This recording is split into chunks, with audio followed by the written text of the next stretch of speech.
ওই আলি আলি আলি মাফিন আলি মাফিন।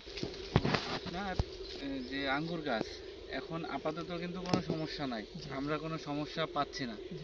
তবে যেহেতু এই যে এটা কিন্তু অক্টোবর মাসের প্রায় শেষের দিকে, এখন দেখবেন এই যে এখন দিনের তাপমাত্রা কিন্তু খুব বেশি থাকে, 30-32 এরকম থাকে, রাতের তাপমাত্রা কিন্তু কম থাকে এই সময়।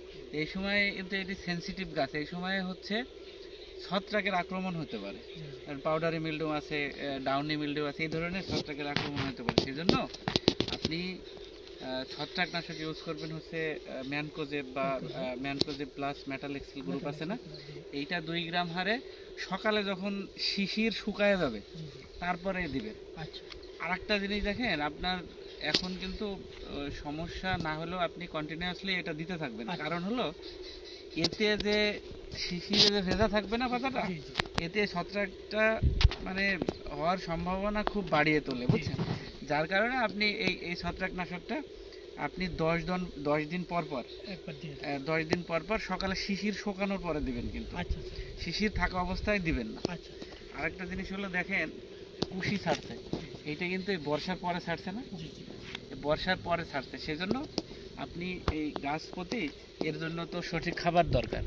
আপনি টিএসপি, এমওপি, তারপরে পটাশ, এইটা হচ্ছে মোটামুটি গাছের বয়স কত?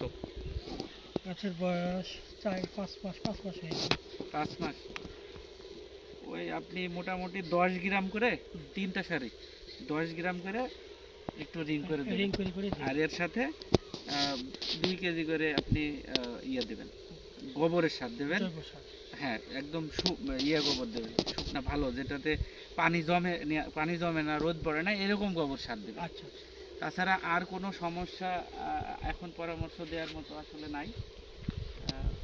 এভাবে ইয়ে করলে সমস্যা না। আর আপনাকে তো ইয়ে করতে হবে, মশারি দিয়ে ঘিরতে হবে, নাহলে আপনি ফলন তো ইয়ে তুলতে পারবেন না। ওই যে সিমেন্টের খুঁটি দিয়ে তার কাটা দিয়ে বাঁধ দিয়ে ডাল। হ্যাঁ, এইটাও একটা গুরুত্বপূর্ণ বিষয়। আপনি ওই মাথায় একটু কাটিং করে দিবেন, কাটিং করার পরে কিন্তু স্প্রে দিবেন, নাইলে কিন্তু ঝামেলা হবে। স্প্রে মনে হয় এই যে লেগে আছে গাছে, দেখলাম স্প্রে আপনি দিয়েছেন। হ্যাঁ, ম্যানকোজেব দিয়েছে, এক সপ্তাহ পর পর।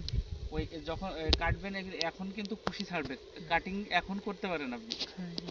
হ্যাঁ হ্যাঁ, এগুলা কাটিং করবেন, তাহলে ওখান থেকে আবার শাখা বের হবে, আর ওইখান থেকে শাখা বের হলে আপনার এটা ভরে যাবে।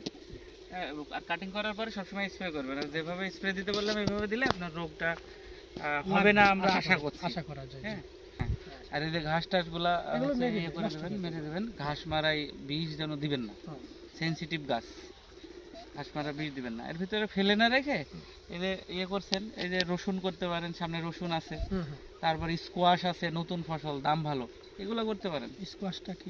স্কোয়াশে যে কুমড়া জাতীয় এরকম লম্বা লম্বা হয়, কালো, এরকম স্কোয়াশ। লাল তীর কোম্পানির ভালো বীজ আছে, যদি লাগান তাহলে নিয়ে এসে লাগাই দিবেন। আপনি অল্প দিনের ফসল, মাত্র 55 থেকে 65 দিনের মধ্যে এই ফসল উঠে যাবে, কিন্তু এটা অনেক দাম বাজারে। এটা করতে পারেন, ওইটাও লতা জাতীয় ফসল, মাঝখান দিয়ে করে দিতে পারেন, মাটিতেই হবে।